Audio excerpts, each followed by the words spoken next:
Good morning students. आप सभी का हमारे YouTube channel education with Dilip sir में स्वागत है। आज के वीडियो में हम साइंस के घर्षण विषय पर 25 महत्वपूर्ण बहुविकल्पीय प्रश्नों पर चर्चा करेंगे। प्रश्नों को शुरू करने के पहले सबसे पहले हम घर्षण और घर्षण के प्रकार पर चर्चा करते हैं, जिससे आगे आने वाले प्रश्नों में हमें सुविधा होगी। तो चलिए शुरू करते हैं। फ्रिक्शन, घर्षण। घर्षण वह बल है जो किसी वस्तु की दूसरी वस्तु पर गति का विरोध करता है। यानी जब दो सतहें एक दूसरे के संपर्क में होती हैं और गति करने की कोशिश करती हैं या गतिमान होती हैं, तो उनके बीच लगने वाला ये बल गति की दिशा के विपरीत कार्य करता है, जिससे वस्तु की गति धीमी होती है या रुक जाती है। जैसे चलना, ब्रेक लगाना या मशीनों का घिसना, और यह स्थैतिक, रुकी हुई या गतिज, चलती हुई अवस्था में हो सकता है। मुख्य बातें। घर्षण की परिभाषा। घर्षण एक ऐसा बल है जो दो संपर्क सतहों के बीच सापेक्ष गति का विरोध करता है। घर्षण के कार्य। ये गति की दिशा के विपरीत दिशा में लगता है। उदाहरण, चलते समय जूते और जमीन के बीच घर्षण हमें फिसलने से बचाता है। ब्रेक लगाने पर पहियों और ब्रेक पैड के बीच घर्षण गति को कम करता है। हाथों को रगड़ने पर गर्मी पैदा होना घर्षण का एक उदाहरण है, क्योंकि गतिज ऊर्जा ऊष्मा ऊर्जा में बदल जाती है। चलिए आगे हम बात करते हैं घर्षण के प्रकार पर। घर्षण के प्रकार। Types of friction. पहला है स्थैतिक घर्षण, स्टैटिक फ्रिक्शन। यह वह घर्षण है जो किसी वस्तु और सतह के बीच तब लगता है जब वस्तु विराम अवस्था, रुकी हुई में होती है और उसे गतिमान करने का प्रयास किया जाता है। यह एक स्व समायोजित बल है जो लगाए गए बल के बराबर और विपरीत दिशा में होता है और इसका मान सबसे अधिक होता है। जैसे मान लीजिए नीचे एक सतह है और उसके ऊपर यह वस्तु है जिसे गतिमान करने का प्रयास किया जाता है, लेकिन वस्तु अभी भी स्थिर अवस्था में है। तब जितना बल इस वस्तु को गतिमान बनाने में लगाया जा रहा है, उसके बराबर विपरीत दिशा से स्थैतिक घर्षण बल लग रहा है, और यही कारण है कि वस्तु गतिमान नहीं हो पाता है। यहां पर दोनों बल बराबर होता है, इसलिए वस्तु अपने स्थिर अवस्था में ही रहता है। इसका मान सबसे अधिक होता है। दूसरा है सर्पी घर्षण, स्लाइडिंग फ्रिक्शन। जब कोई वस्तु किसी सतह पर खिसकती है, स्लाइड होती है, तो लगने वाला घर्षण बल सर्पी घर्षण कहलाता है। इसका मान स्थैतिक घर्षण से कम होता है, लेकिन लोटनिक घर्षण से अधिक होता है। जैसे मान लीजिए एक सतह है और उसके ऊपर यह वस्तु स्लाइड हो रही है, मतलब वस्तु स्थिर अवस्था में न होकर गतिमान है। मतलब जितना बल इस वस्तु को गतिमान बनाने में लगाया जा रहा है, तब विपरीत दिशा से लगने वाला घर्षण बल कम है, और यही कारण है कि वस्तु गतिमान हो रहा है। और यहां पर जो घर्षण बल विपरीत दिशा से लग रहा है, यही सर्पी या सर्पन घर्षण कहलाता है। इसका मान स्थैतिक घर्षण से कम होता है। तीसरा है लोटनिक घर्षण, रोलिंग फ्रिक्शन। जब कोई गोल वस्तु जैसे पहिया या गेंद किसी सतह पर लुढ़कती है, रोल होती है, तो ये लोटनिक घर्षण कहलाता है। ये घर्षण के सबसे कम रूपों में से एक है। इसका मान सबसे कम होता है, जो गति को आसान बनाता है, जैसे बॉल बेरिंग में। चौथा है द्रव घर्षण, फ्लूइड फ्रिक्शन। ये घर्षण हवा, वायु प्रतिरोध या तरल पदार्थों जैसे पानी में गतिमान वस्तुओं पर लगता है। इसे श्यानता, विस्कोसिटी भी कहते हैं, और यह वस्तु के आकार और गति पर निर्भर करता है। जैसे मछली जब पानी में तैरती रहती हैं, तब उसे विपरीत दिशा से द्रव घर्षण का सामना करना पड़ता है। सेम वैसे ही हवा में उड़ने वाले पक्षी और हवाई जहाज को भी विपरीत दिशा से द्रव घर्षण का सामना करना पड़ता है। चलिए अब शुरू करते हैं घर्षण से संबंधित महत्वपूर्ण एमसीक्यू क्वेश्चंस। प्रश्न 1। घर्षण बल एक प्रकार का खाली स्थान होता है। ऑप्शन में दिया गया है। ऑप्शन ए चुंबकीय बल, ऑप्शन बी संपर्क बल, ऑप्शन सी गुरुत्वाकर्षण बल, ऑप्शन डी उपरोक्त सभी। जैसा कि ऊपर घर्षण की परिभाषा में हमने देखा है कि जब दो सतहें एक दूसरे के संपर्क में होती हैं और सापेक्ष गति का विरोध करता है, तब जो बल लगता है वही घर्षण बल कहलाता है, जो कि एक प्रकार का संपर्क बल है। जबकि चुंबकीय बल, मैग्नेटिक फोर्स में कोई वस्तु दूसरे वस्तु को अपनी ओर आकर्षित या प्रतिकर्षित करता है, और जबकि गुरुत्वाकर्षण बल, ग्रेविटेशनल फोर्स, वह अदृश्य आकर्षण बल है जो द्रव्यमान, मास वाली किन्हीं भी दो वस्तुओं को एक दूसरे की ओर खींचता है। अब आपको क्लियर हो गया होगा कि इस प्रश्न का सही उत्तर है संपर्क बल, अर्थात ऑप्शन बी। तो चलिए आगे चलते हैं अगले प्रश्न की ओर। हमारा अगला प्रश्न है प्रश्न 2। घर्षण से क्या उत्पन्न होता है? यहां पर ऑप्शन दिया गया है। ऑप्शन ए ऊष्मा, ऑप्शन बी विद्युत बल, ऑप्शन सी चुंबकीय बल, ऑप्शन डी उच्च ताप। ऊपर हमने घर्षण के उदाहरण में ये देखा कि हाथों को रगड़ने पर गर्मी पैदा होना घर्षण का एक उदाहरण है, क्योंकि गतिज ऊर्जा ऊष्मा ऊर्जा में बदल जाती है। जबकि विद्युत बल मुख्य रूप से आवेशित कणों जैसे इलेक्ट्रॉन और प्रोटॉन के बीच परस्पर क्रिया से पैदा होता है, और चुंबकीय बल मुख्य रूप से विद्युत आवेशों की गति जैसे बिजली की धारा या चुंबकीय आघूर्ण मैग्नेटिक मोमेंट्स कणों के आंतरिक गुणों के कारण पैदा होता है। इसलिए इस प्रश्न का सही उत्तर है ऑप्शन ए ऊष्मा। तो चलिए आगे चलते हैं अगले प्रश्न की ओर। हमारा अगला प्रश्न है प्रश्न 3। किस बल के कारण फर्श पर लुढ़कती हुई गेंद कुछ समय बाद अपने आप रुक जाती है? यहां पर ऑप्शन दिया गया है। ऑप्शन ए चुंबकीय बल, ऑप्शन बी विद्युत बल, ऑप्शन सी घर्षण बल, ऑप्शन डी ए और बी। जैसा कि आप सभी जानते हैं, जब कोई गेंद फर्श पर लुढ़कती है तो उस पर एक घर्षण बल फ्रिक्शन फोर्स कार्य करता है, और यह बल गेंद की गति की दिशा के विपरीत दिशा में कार्य करता है और धीरे धीरे उसकी गतिज ऊर्जा को कम कर देता है। इसी विरोधी बल के कारण गेंद कुछ समय बाद अपने आप रुक जाती है। जबकि ऑप्शन ए चुंबकीय बल और ऑप्शन बी विद्युत बल, जो कि आमतौर पर तब तक कार्य नहीं करते जब तक कि गेंद या फर्श में चुंबकीय या विद्युत गुण न हो। सामान्य स्थिति में ये बल गेंद को रोकने में शामिल नहीं होते हैं। इससे यह निष्कर्ष निकलता है कि इस प्रश्न का सही उत्तर है ऑप्शन सी घर्षण बल। आगे चलते हैं अगले प्रश्न की ओर। हमारा अगला प्रश्न है प्रश्न 4। घर्षण के कारण कौन सी वस्तुएं घिस जाती हैं? यहां पर ऑप्शन दिया गया है। ऑप्शन ए पेंच foot, option B ball, option C जूतों के सोल, ऑप्शन डी उपरोक्त सभी। ऊपर दिए गए ऑप्शनों में पेंच फुट स्क्रू थ्रेड, पेंच को कसते या ढीला करते समय चूड़ियों के बीच घर्षण होता है और घिस जाती हैं। बॉल, मशीनरी में बॉल बेयरिंग या किसी भी घूमने वाली बॉल की सतहें उपयोग के दौरान घिसती हैं। जूतों के सोल, चलते समय जमीन और जूते के सोल के बीच घर्षण होता है जिससे सोल घिस जाते हैं। अतः इस प्रश्न का सही उत्तर है ऑप्शन डी उपरोक्त सभी। चलिए आगे चलते हैं अगले प्रश्न की ओर। हमारा अगला प्रश्न है प्रश्न 5। तरल में कौन गति कर सकता है? ऑप्शन ए मछलियां, ऑप्शन बी पक्षी, ऑप्शन सी ए और बी, ऑप्शन डी कोई नहीं। यहां पर ऑप्शन ए में दिया गया है मछलियां ये पानी जो कि एक तरल है उसमें रहती हैं और तैरकर गति करती हैं। उनका शरीर विशेष रूप से धाररेखीय स्ट्रीमलाइंड होता है जो उन्हें पानी के घर्षण को कम करने और आसानी से आगे बढ़ने में मदद करता है। ऑप्शन बी में दिया है पक्षी, ये हवा जो कि एक गैसीय तरल है में उड़ते हैं। हवा भी एक तरल है। पक्षियों का शरीर भी धाररेखीय होता है और उनकी हड्डियां खोखली होती हैं जो उन्हें हवा में उड़ने और घर्षण को कम करने में सहायता करती हैं। कुछ पक्षी जैसे पेंगुइन तैर भी सकते हैं। इसलिए मछलियां और पक्षी दोनों तरल पदार्थों क्रमशः पानी और हवा में गति कर सकते हैं। अतः इस प्रश्न का सही उत्तर ऑप्शन सी ए और बी होगा। अगला प्रश्न है प्रश्न 6। घर्षण बल किस पर निर्भर करता है? यहां ऑप्शन है। ऑप्शन ए वस्तु की आकृति, ऑप्शन बी तरल की प्रकृति, ऑप्शन सी ए और बी, ऑप्शन डी कोई नहीं। घर्षण बल वस्तु की आकृति और तरल या संपर्क सतहों की प्रकृति दोनों पर निर्भर करता है, इसलिए सही विकल्प ऑप्शन सी अ और बी है। अगला प्रश्न है प्रश्न क्रमांक 7। जब एक वस्तु किसी दूसरी वस्तु के पृष्ठ पर लुढ़कती है तो उसकी गति के प्रतिरोध को क्या कहते हैं? यहां पर ऑप्शन में है। ऑप्शन ए लोटनिक घर्षण, ऑप्शन बी स्थैतिक घर्षण, ऑप्शन सी घर्षण, ऑप्शन डी कर्षण घर्षण। जब एक वस्तु किसी दूसरी वस्तु के पृष्ठ पर लुढ़कती है तो उसकी गति के प्रतिरोध को लोटनिक घर्षण या रोलिंग फ्रिक्शन कहते हैं, जो ऑप्शन ए में है, क्योंकि यह लुढ़कने वाली गति का प्रतिरोध करता है और यह सर्पी घर्षण स्लाइडिंग फ्रिक्शन से कम होता है, जिससे पहियों का उपयोग करके भारी सामान ढोना आसान हो जाता है। तो सही विकल्प ऑप्शन ए लोटनिक घर्षण है। चलिए अन्य विकल्प को समझते हैं। ऑप्शन बी स्थैतिक घर्षण स्टैटिक फ्रिक्शन, ये तब होता है जब दो वस्तुएं एक दूसरे के सापेक्ष गति में नहीं होती लेकिन गति शुरू करने का प्रयास करती हैं।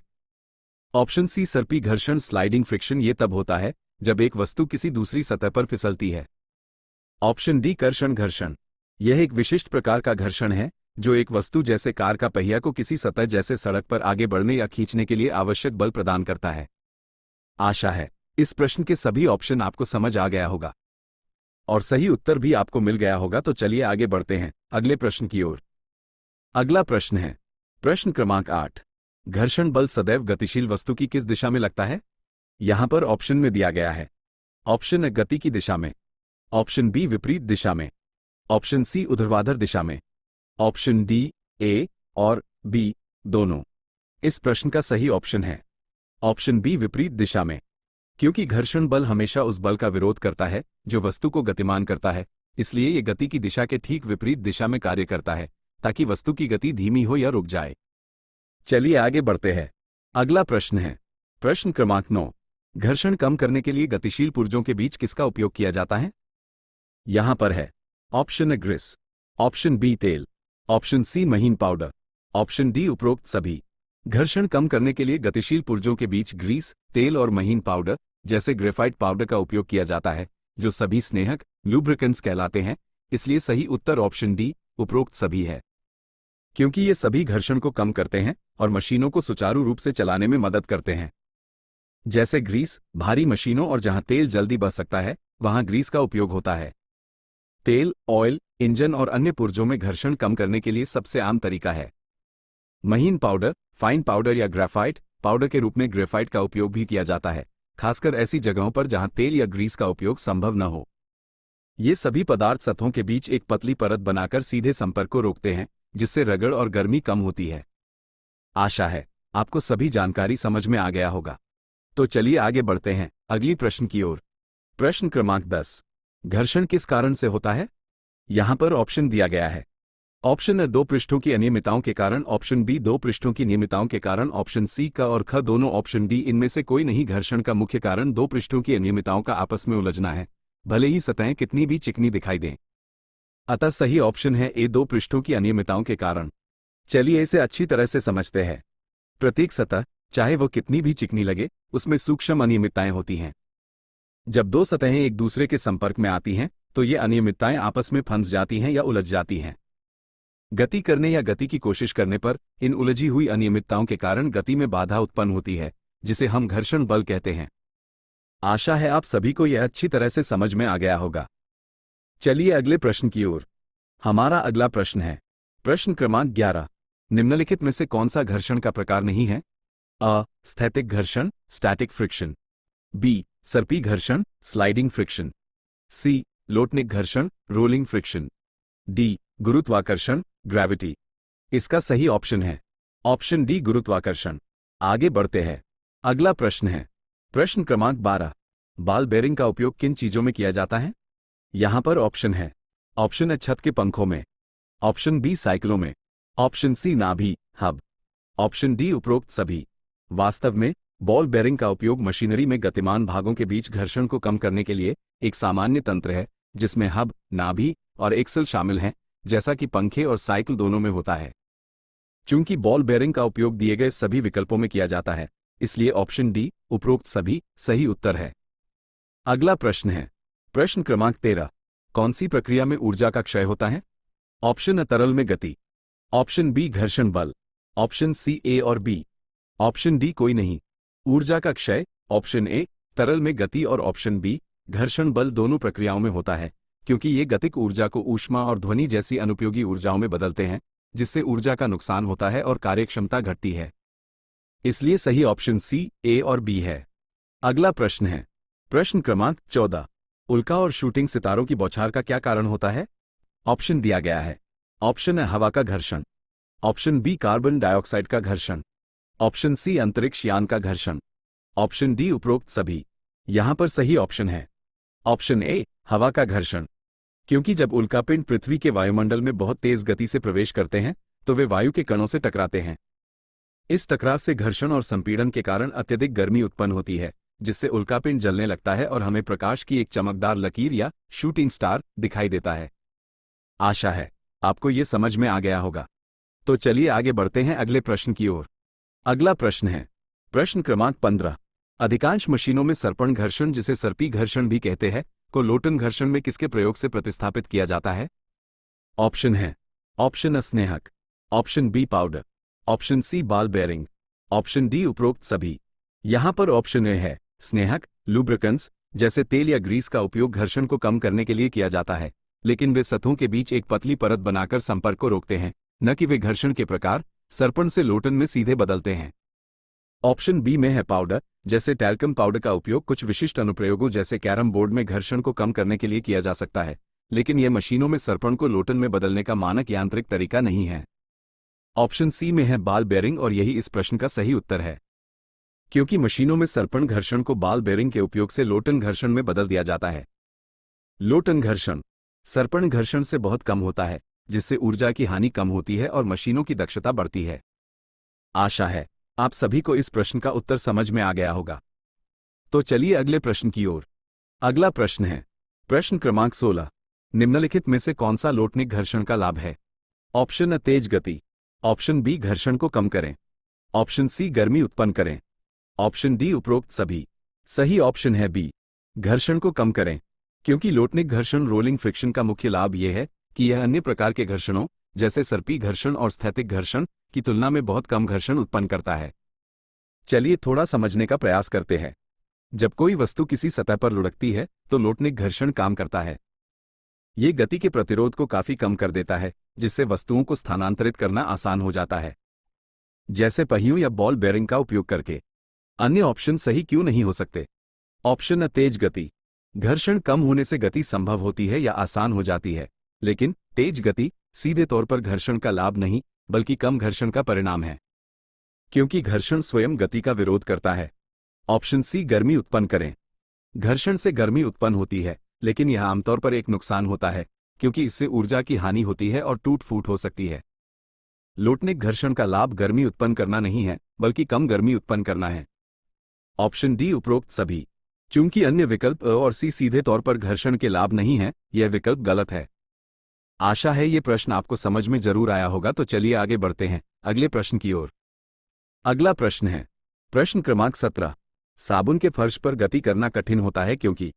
ऑप्शन है ऑप्शन ए घर्षण बढ़ता है, ऑप्शन बी घर्षण कम हो जाता है, ऑप्शन सी ए और बी दोनों, ऑप्शन डी कोई नहीं। साबुन के फर्श पर चलना मुश्किल होता है क्योंकि साबुन का पानी फर्श को चिकना बना देता है, जिससे जूते या पैर और फर्श के बीच घर्षण कम हो जाता है। घर्षण कम होने से पकड़ कम बनती है और फिसलने की संभावना बढ़ जाती है, इसलिए सही उत्तर है ऑप्शन बी, घर्षण कम हो जाता है। अगला प्रश्न है प्रश्न क्रमांक 18। तैलीय सतह से क्या होता है? ऑप्शन ए घर्षण घटता है, ऑप्शन बी घर्षण बढ़ता है, ऑप्शन सी घर्षण बिल्कुल नहीं होता है, ऑप्शन डी घर्षण का प्रभाव नहीं पड़ता है। इसका सही ऑप्शन है ए, घर्षण घटता है, क्योंकि घर्षण बल संपर्क सतह की रूक्षता खुरदरेपन के कारण होता है। जब सतहों पर तेल लगाया जाता है तो वे चिकनी हो जाती हैं। तेल एक स्नेहक लुब्रिकेंट के रूप में कार्य करता है, जो संपर्क सतहों के बीच की अनियमितताओं को भर देता है, जिससे सतहों के बीच का घर्षण कम हो जाता है। आशा है आप सभी को समझ में आ गया होगा। तो आगे बढ़ते हैं। अगला प्रश्न है प्रश्न क्रमांक 19। घर्षण हमेशा ऑप्शन ए हानिकारक है, ऑप्शन बी लाभदायक है, ऑप्शन सी न हानिकारक है न लाभदायक है, ऑप्शन डी कुछ मामले में हानिकारक तथा कुछ मामले में लाभदायक होता है।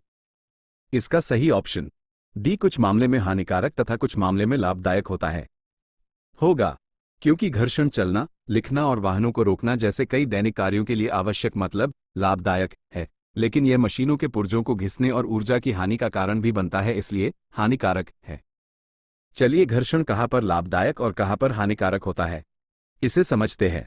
उदाहरण, लाभदायक कहाँ पर होता है?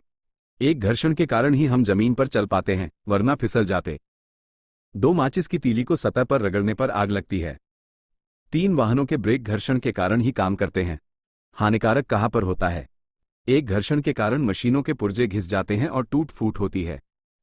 2, यह ऊर्जा को ऊष्मा के रूप में व्यय करता है, जिससे मशीनों की दक्षता कम होती है। आशा है आप सभी को घर्षण के लाभ व हानि समझ में आ गया होगा। तो चलिए अगला प्रश्न है प्रश्न क्रमांक 20। मानव जाति की महानतम खोज कौन सी है? दिया गया है ऑप्शन ए पहिए का आविष्कार, ऑप्शन बी बल का, ऑप्शन सी घर्षण का, ऑप्शन डी स्नेहक का। इसका सही विकल्प है ऑप्शन ए, पहिए का आविष्कार, क्योंकि पहिए का आविष्कार मानव इतिहास के सबसे महत्वपूर्ण मील के पत्थरों में से एक माना जाता है, जिसने जीवन को आसान बना दिया और परिवहन में क्रांति ला दी। इसने भारी बोझ ढोने और व्यापार को शुरू करने में मदद की, जिससे समाजों और अर्थव्यवस्थाओं के विकास की नींव रखी गई। आगे बढ़ते हैं। अगला प्रश्न है प्रश्न क्रमांक 21। निम्नलिखित में से कौन कम घर्षण उत्पन्न करता है? ऑप्शन दिया गया है ऑप्शन ए लोटनिक घर्षण, ऑप्शन बी सर्पी घर्षण, ऑप्शन सी स्थैतिक घर्षण, ऑप्शन डी सभी समान हैं। इसका सही ऑप्शन है ऑप्शन ए लोटनिक घर्षण, क्योंकि लोटनिक घर्षण सबसे कम होता है, क्योंकि इसमें संपर्क सतहों का वास्तविक संपर्क क्षेत्र बहुत कम होता है, जिससे गति का प्रतिरोध न्यूनतम होता है। यही कारण है कि पहियों वाली वस्तुएं आसानी से चल पाती हैं। घर्षण बलों का सही क्रम घटते क्रम में इस प्रकार है: स्थैतिक घर्षण ग्रेटर देन सर्पी घर्षण ग्रेटर देन लोटनिक घर्षण। अगला प्रश्न है प्रश्न क्रमांक 22। टायरों की तलियों को खांचेदार बनाकर घर्षण किया जा सकता है? ऑप्शन अ अधिक, ऑप्शन बी कम, ऑप्शन सी बहुत कम, ऑप्शन डी बहुत अधिक। सही विकल्प है ऑप्शन ए अधिक, क्योंकि टायरों की तलियों को खांचेदार ट्रेड बनाने का मुख्य उद्देश्य सड़क के साथ घर्षण को अधिक करना है। ये बढ़ा हुआ घर्षण वाहन को सड़क पर बेहतर पकड़ ग्रिप प्रदान करता है और फिसलने स्किडिंग से रोकने में मदद करता है, खासकर गीली या असमान सतहों पर। अगला प्रश्न है प्रश्न क्रमांक 23। तरल द्वारा लगाए गए घर्षण बल को क्या कहते हैं? ऑप्शन है ऑप्शन आकर्षण, ऑप्शन बी लोटनी घर्षण, ऑप्शन सी सर्पी घर्षण, ऑप्शन डी स्थैतिक घर्षण। तरल, द्रव और गैस दोनों द्वारा लगाए गए घर्षण बल को कर्षण ड्रैग कहते हैं, इसीलिए सही विकल्प है ऑप्शन ए कर्षण। अगला प्रश्न है प्रश्न क्रमांक 24। घर्षण बल सामान्य प्रतिक्रिया बल नॉर्मल रिएक्शन फोर्स के ऑप्शन ए व्युत्क्रमानुपाती होता है, ऑप्शन बी समानुपाती होता है, ऑप्शन सी बराबर होता है, ऑप्शन डी कोई संबंध नहीं होता। इसका सही उत्तर ऑप्शन बी समानुपाती होता है, क्योंकि जितना ज्यादा बल सतहों को दबाएगा घर्षण उतना ही ज्यादा होगा। अगला प्रश्न है प्रश्न क्रमांक 25। जब कोई वस्तु गतिमान नहीं होती है तो घर्षण कहलाता है? ऑप्शन दिया गया है ऑप्शन ए लोटनिक घर्षण, ऑप्शन बी सर्पी घर्षण, ऑप्शन सी स्थैतिक घर्षण, ऑप्शन डी कोई नहीं। जब कोई वस्तु गतिमान नहीं होती है तो उस पर लगने वाले घर्षण को स्थैतिक घर्षण स्टैटिक फ्रिक्शन कहा जाता है, इसलिए यहां इस प्रश्न का सही विकल्प होगा ऑप्शन सी। आशा है आप सभी को ऊपर बताए गए सभी प्रश्नों के उत्तर अच्छे से समझ में आ गया होगा और अपनी अच्छी समझ के लिए इस वीडियो को एक बार पुनः जरूर देखिएगा। अगर यह जानकारी आपको अच्छी लगी हो तो एक लाइक और कमेंट जरूर कीजिए और अपने मित्रों के साथ शेयर जरूर कीजिएगा। और अंत में ऐसे ही साइंस के महत्वपूर्ण प्रश्नों के लिए हमारे channel education with Dilip sir को सब्सक्राइब जरूर कीजिए।